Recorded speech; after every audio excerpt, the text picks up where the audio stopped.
Breaking news చూస్తున్నాం. Middle east లో మళ్ళీ హై టెన్షన్ కొనసాగుతోంది. ఇరాన్ పై ఇజ్రాయెల్ సడన్ గా అటాక్ చేసింది. మిసైల్స్ తో దాడులకు దిగింది ఇజ్రాయెల్ సైన్యం. గల్ఫ్ తీరంలోని ఇరాన్ స్థావరాలపైన భారీ మిసైల్స్ తో దాడి చేసింది ఇజ్రాయెల్. అయితే ఈ దాడుల్లో 100 మందికి పైగా మరణించారు. యుద్ధ కష్టాల్లో ఇరాన్ ఇప్పుడు చిక్కుకుందని చెప్పాలి. 13 రోజులు నాన్ స్టాప్ గా దాడులు చేసింది అమెరికా. అటు ఇజ్రాయెల్ ఇటు అమెరికా వరుస దాడులు అయినా ఇరాన్ పోరాడుతూనే ఉంది. ప్రస్తుతం దాడులని ఆపేసినట్టుగా చెప్పారు ట్రంప్ దాడులను ఆపినా కూడా ఇరాన్ని ఇజ్రాయెల్ మాత్రం వదిలిపెట్టడం లేదు. మరోవైపు సౌదీలోని భారీ ఆయిల్ రిఫైనరీలపైన కూడా హౌతీలు దాడి చేశారు. ఈ ఘటనతో ఆరంకో కంపెనీకి లక్షల కోట్ల రూపాయల నష్టం వాటిల్లింది. So sudden attack on Iran by Israel. So America మేము దాడుల్ని ఆపేస్తున్నామని చెప్పి డొనాల్డ్ ట్రంప్ చెప్పినా కూడా ఇజ్రాయెల్ మాత్రం ఆపడం లేదు. వాస్తవానికి ఈ యుద్ధం అమెరికా ఇరాన్ మధ్య మరలడానికి గల కారణం ఇజ్రాయెల్ ఏం చేస్తూ ఉండేది, ప్రతిసారి లెబనాన్, సిరియా, ఇక్కడ ఫలిస్తానీ వేరుపాటువాదాన్ని కొంత తొక్కిపెట్టేందుకు లెబనాన్పై అటాక్ చేస్తూ ఉండేది. లెబనాన్లో కొంత విధ్వంసకర వాతావరణం సృష్టిస్తూ ఉండేది. గాజా స్ట్రిప్పై అటాక్ చేస్తూ ఉండేది. సో ఈ పరిణామాలు జరుగుతున్నప్పుడు ఇరాన్ ఏం చేసిందంటే ఆ గాజా స్ట్రిప్కి అండ్ లెబనాన్ లాంటి దేశాలకి, ప్రాక్సీ దేశాలకి సహాయం అందించింది, సిరియాకి అందించింది. సో ఎప్పుడైతే ఈ సహాయం అందిస్తూ వెళ్తోందో ఇరాన్, సో అప్పుడు ఇజ్రాయెల్ స్కెచ్ ఇరాన్పై వేసింది. నన్ను టార్గెట్ చేయమని చెప్పి నువ్వు వేరే దేశాలకి, చిన్న చిన్న దేశాలకి సహాయం చేస్తావని చెప్పి ఎప్పుడైతే ఇజ్రాయెల్ కన్ను ఇరాన్పై పడిందో, ఇరాన్ అటాక్ చేస్తుంది అనేటువంటి అనుమానంతోనే ఇజ్రాయెల్ ముందుగా ఇరాన్ని ఢీకొట్టింది.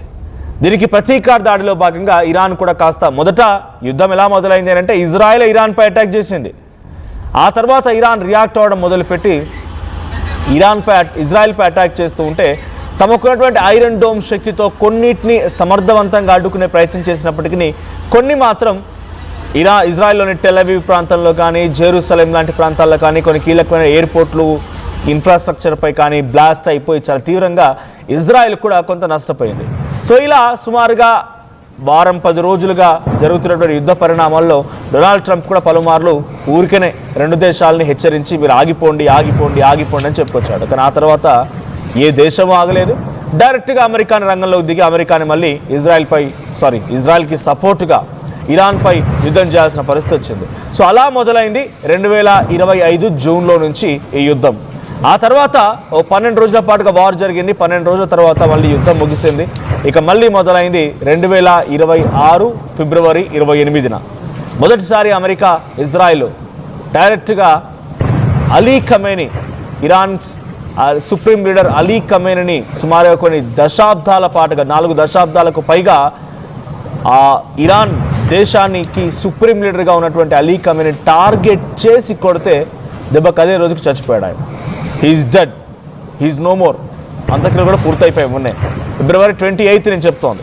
అయితే ఆ రోజు నుంచి వరుసగా ఇక యుద్ధం కొనసాగుతుంది. మధ్యలో ఒక వారం రోజుల పాటుగా సీజ్ ఫైర్ అండర్స్టాండింగ్ పేరుతో, చర్చల పేరుతో మాత్రమే అటు ఖతార్లో, పాకిస్తాన్లో, స్విట్జర్లాండ్లో చర్చలు జరుగుతున్నా అడపాతడపా మిసైళ్లు పడ్డాయి, అడపాతడపా డ్రోన్స్ పడ్డాయి. కానీ నాకు తెలిసి ఒక 4 to 5 days to my knowledge మాత్రమే గ్యాప్ వచ్చింది. ఆ తర్వాత మళ్ళీ భయంకరమైన యుద్ధం మొదలైంది. ఎప్పుడైతే స్ట్రైట్ ఆఫ్ హార్మూజ్ని కొన్ని 2 నౌకలు దాటేందుకు ప్రయత్నం చేస్తుంటే ఇరాన్ అటాక్ చేసిందో, ఆ నౌకల్ని తిప్పికొట్టడంలో భాగంగా ఇరాన్ అటాక్ని అమెరికా తీవ్రంగా పరిగణించి మళ్ళీ మిసైళ్లతో డ్రోన్ ఫెసిలిటీస్ని, మిసైల్ ఫెసిలిటీస్ని, అంటే reserves facilities in the sense అక్కడ ఉన్నటువంటి ఒక గోడౌన్లని అటాక్ చేయడం మొదలుపెట్టింది అమెరికా. అయితే అమెరికా మళ్ళీ ఏం చెప్తోంది, ఇప్పుడు మేము కొంత సైలెంట్ అయిపోతాం, దాడులను ఆపేస్తాం. ఎస్, మేము దాడులను ఆపుతున్నామని డొనాల్డ్ ట్రంప్ చెప్పుకొచ్చారు. కానీ ఇజ్రాయెల్ మాత్రం ఈ దాడుల్ని ఆపడం లేదు. ఇజ్రాయెల్ సడన్గా అటాక్ చేసిన కోస్టల్ ఏరియాస్లో ఉన్నటువంటి పోర్ట్స్ పైన ఇరాన్ దేశాన్ని చుట్టుముట్టే విధంగా ఇజ్రాయెల్ మళ్ళీ భయంకరంగా మిసైళ్లతో విరుచుకుపడింది. సో ఇరాన్ కూడా ఏమాత్రం తగ్గడం లేదు, ఇజ్రాయెల్పై అదే రకమైన అటాక్ దిగడానికి సిద్ధం అవుతోంది. సో ఇటు ఓవైపు అమెరికా, ఓవైపు ఇజ్రాయెల్, మధ్యలో వాళ్ళ ప్రాక్సీ దేశాలపైన, అంటే ఉదాహరణకి యెమెన్ లాంటి దేశంలో ఉన్నటువంటి హౌతీ రెబెలెన్స్ పైన, మిలిటెంట్స్ పైన సో ఆయన చాలా భయంకరంగా మళ్ళీ దాడులు చేయాల్సి వస్తుంది. ఇక్కడ సౌదీలు కూడా, సో సౌదీ దేశం కూడా ఇక్కడ అటాక్ చేస్తోంది. సౌదీ హౌతీలపై అటాక్ చేయడం, ఇరాన్ ఇజ్రాయెల్పై అటాక్ చేయడం, ఇజ్రాయెల్ ఇరాన్పై అటాక్ చేయడం, ఈ 2 దేశాలు ఇజ్రాయెల్ అమెరికా 2 కలిసి ఇరాన్పై అటాక్ చేయడం. So as of now supreme leader Ali Khamenei చనిపోయిన తర్వాత ఆయన కుమారుడు ముస్తఫా ఖమేనీ అక్కడ ఆ పీఠాన్ని అధిరోహించారు. ఆయన కూడా ఇప్పుడు ఎక్కడా కూడా పబ్లిక్లో అందుబాటులో లేరు. తండ్రి అంత్యక్రియలకు కూడా హాజరు కాలేదు. సో రష్యా అధ్యక్షుడు పుతిన్ సంరక్షణలో ఇప్పుడు ఆయన ఉన్నారు అనేటువంటి చర్చలు పెద్ద మొత్తంలో వారం 10 రోజులుగా జరుగుతూనే ఉన్నాయి. సో ముస్తఫా ఖమేనీ లేడు అనేటువంటి వార్తలనే ఇజ్రాయెల్ కానీ అమెరికా కానీ చెప్తుంది. He is dead. తండ్రితో పాటు కొడుకు కూడా చచ్చిపోయాడు అనేది ఈ ఇరు దేశాలు చెప్తున్నాయి. కానీ ఆయన మాత్రం ఎక్కడో సేఫ్గా రష్యా అధ్యక్షుడు పుతిన్ అండర్లో ఉన్నట్టుగా చాలామంది చర్చిస్తున్నారు. సో ఏదేం జరిగినా ఇప్పుడు మళ్ళీ ఇజ్రాయెల్ ఇరాన్పై అటాక్ చేయడం, ఆ దృశ్యాలు మనం చూస్తున్నాం. కోస్టల్ ఏరియా పోర్ట్స్ దగ్గర ఈ అటాక్ జరుగుతోంది. ఈ కోస్టల్ పోర్ట్స్ దగ్గర జరిగేటువంటి అటాక్ని చాలా తీవ్రంగా పరిగణిస్తోంది ఇరాన్. సో ఎన్ని చేసినా, ఎన్ని రకాల కుట్రలు, కుతంత్రాలు, కుయుక్తులు పడినా కూడా డెఫినెట్గా మేము అంతకంతకి అటాక్ సిద్ధంగా ఉన్నామనే ఇరాన్ సంకేతం ఇస్తోంది. ఆ రకంగానే ముందుకు వెళ్ళే అవకాశం కూడా ఉంది. ఒకసారి నిన్న జరిగినటువంటి ఇరాన్ పై అటాక్ని, ఒకసారి ఆ పోర్ట్స్ దగ్గర జరిగినటువంటి సిచ్యువేషన్ ఏంటో చూద్దాం.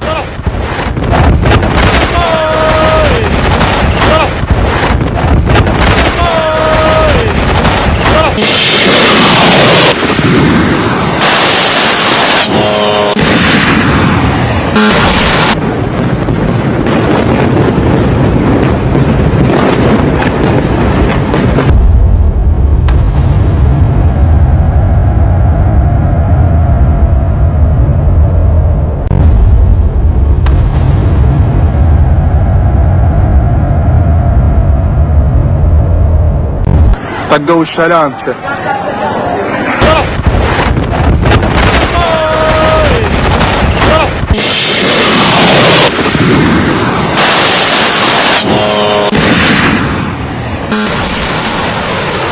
ఈ స్థాయిలో చర్చ జరుగుతోంది.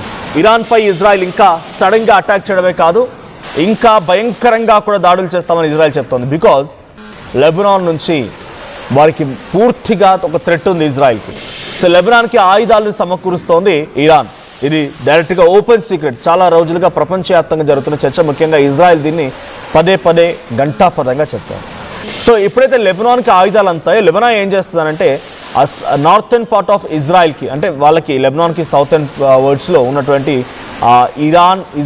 ఇజ్రాయెల్ ప్రాంతం మొత్తాన్ని కూడా తన వైపుగా తిప్పుకోవడం కోసం, తమ ఆధీనంలోకి తీసుకోవడం కోసం, అక్కడ పలిస్తానీల యొక్క వేరుపాటువాదాన్ని సహకరించి పలిస్తానీలను ఒక దేశంగా ప్రకటించడం కోసం ముమ్మరంగా ప్రయత్నాలు చేస్తూ లెబనాన్ అటాక్ చేయబోతోంది. సో ఎప్పుడైతే మిసైల్స్, డ్రోన్స్ లెబనాన్కి ఆర్థిక సహాయం వెళ్తుందో, ఆర్థిక సహాయం వెళ్ళినప్పుడల్లా ఇటువంటి ఒక భయంకరమైనటువంటి దాడికి వీళ్ళు పాల్పడుతున్నారు. సో ఏదేం జరిగినా ప్రస్తుతానికి ఇక్కడ జరుగుతున్నటువంటి అటాక్స్ మరింతగా రిటిలియేట్ చేస్తామని ఇరాన్ చెప్తోంది. సో ఇరాన్ ఒక స్టేట్మెంట్ కూడా ఇచ్చింది. Definitely will suspend retaliatory attacks as long as the US and its allies maintain the current pause in military options. So పక్కాగా మేము తిప్పికొడతాం, మాపై జరిగిన దాడికి 24 గంటల్లోనే సమాధానం చెప్తామనేది ఇరాన్ చెప్తున్నమాట. సో ఇరాన్, ఇజ్రాయెల్, అమెరికా మళ్ళీ భయంకరమైనటువంటి యుద్ధంలోకి దిగుతున్నాయనే దానికి ఒక బిగ్గెస్ట్ సంకేతం అండ్ బిగ్గెస్ట్ ఎగ్జాంపుల్ ఇది. మరి ఈ పరిస్థితి ఎక్కడి వరకు దారితీస్తుంది? ఇప్పటికే స్ట్రైట్ ఆఫ్ హార్ముజ్ మూతపడిపోయింది, ఎటువంటి రాకపోకలు లేవు. రోజుకి సగటున గతంలో ఒక 300 నుంచి 400 నౌకలు అటు ఇటుగా ప్రయాణించేవి, రవాణా ఉండేది ఆ జలసంధి గుండా. కానీ ఇప్పుడు కేవలం 3 నౌకలు అటు ఇటుగా ప్రయాణం అవుతున్నాయి. 3 నౌకలు అంటే 3 నౌకలు అవుతున్నాయి. లాస్ట్ 48 అవర్స్గా సుమారుగా రోజుకి 24 అవర్స్లో 3 నౌకలు మాత్రం అటు ఇటుగా రవాణా అవుతున్నాయి. సో ఇటువంటి పరిస్థితుల్లో ఎటు చూసినా కూడా కొంత భయంకరమైనటువంటి వాతావరణం అయితే ఉంది. మళ్ళీ కొంత సమస్య వచ్చే అవకాశం ఉంది. ఆయిల్ విషయంలో కానీ అనేక రకాలుగా, మళ్ళీ గ్యాస్ విషయంలో కానీ అనేక రకాల సమస్యలు వచ్చే అవకాశం ఉంది. So at the same time ఇటు రెడ్ సీ దగ్గర ఉన్నటువంటి బాబెల్ మండేబ్ని కూడా హౌతీలు తమ అండర్లోకి తీసుకుని అటువైపు నుంచి కూడా రవాణా జరగడం లేదు.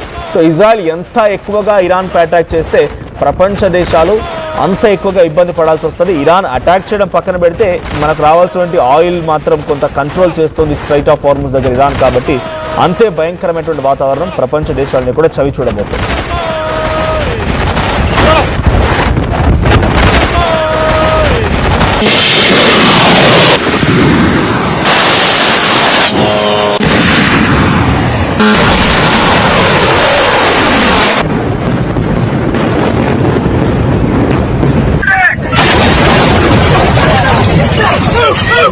Head for the rail!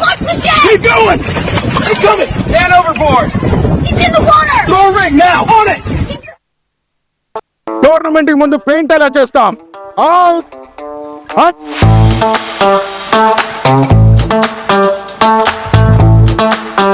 Plan అయితే చాలా బాగుంది. సార్ స్టేడియం పరిస్థితి చూడండి. టోర్నమెంట్ ముందు పెయింట్ ఎలా చేస్తాం? టెక్నో పెయింట్స్ ఉందిగా. Techno paints. Township, dam, stadium లేదా మనీళ్ళు పెయింట్స్ నుంచి పెయింటింగ్ వరకు పూర్తి సొల్యూషన్ కావాలంటే మేమున్నాం. కానీ సార్ టైంకి పూర్తవుతుందా? రోజుకు 23 లక్షల స్క్వేర్ ఫీట్ పెయింటింగ్ చేయగల సామర్థ్యం, 5,000 మంది స్కిల్డ్ లేబర్ టీమ్ మా వెంట ఉంది. 23 లక్షల? అవును, ప్రపంచ స్థాయి రంగులు, అద్భుతమైన షేడ్స్ తో భారతదేశపు అసలైన పెయింట్ మరియు పెయింటింగ్ శక్తి మేమే. We are techno paints. Techno paints ఎప్పటికప్పుడు నయా న్యూ ట్రెండ్ ని మనకు అందిస్తూ అప్పుడు ఇప్పుడు ఎప్పుడైనా మనందరి చాయ్ కిసాన్ ఫ్యాషన్ మాల్ వచ్చేస్తుంది మన ఈసీఎల్ కి జూలై 24న గొప్ప ప్రారంభం. I'm Rishabh, a digital marketing strategist and a football player. I refuse to be one. At Anurag University, be everyone you dream to be. అందరికీ నమస్కారం. నేను మీ అనసూయ భరద్వాజ్. ఆషాఢ మాసం సందర్భంగా మన కాసం ఫ్యాషన్స్ ఏపీ అండ్ తెలంగాణలోని 24 స్టోర్స్ లో సరికొత్త ఆఫర్స్ తో మీ ముందుకు వస్తుంది. అంతేకాదంలో ఈ ఆషాఢ మాసంలో మన ప్రత్యేకత, కిలో చీరలు కొనండి, అరకిలో చీరను ఉచితంగా పొందండి.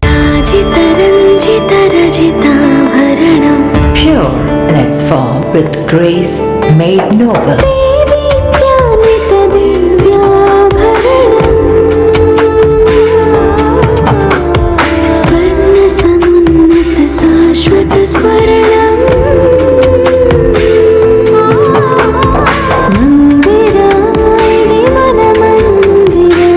Mandira Premium Silver Jewelry by Manipali. ఏం కొన్నావురా? అమ్మకి 10, అత్తమ్మకి 6, అమ్మమ్మకి 4 కేజీలు చీరలు మావా. అబ్బో, ఇక్కడ కేజీ చీరలు కొంటే 1 కేజీ చీరలు ఫ్రీ అంట. Churidar, men's wear, kids wear 1+1, 2+1 మస్తు ఆఫర్లు ఉన్నాయి. మరి ఇంకా మాంగళ్య ఆషాఢం కేజీ సేల్ అంటే తెలుసు కదా. మాంగళ్య షాపింగ్ మాల్ కేజీల్లో సేల్, టన్నుల్లో ఆనందం.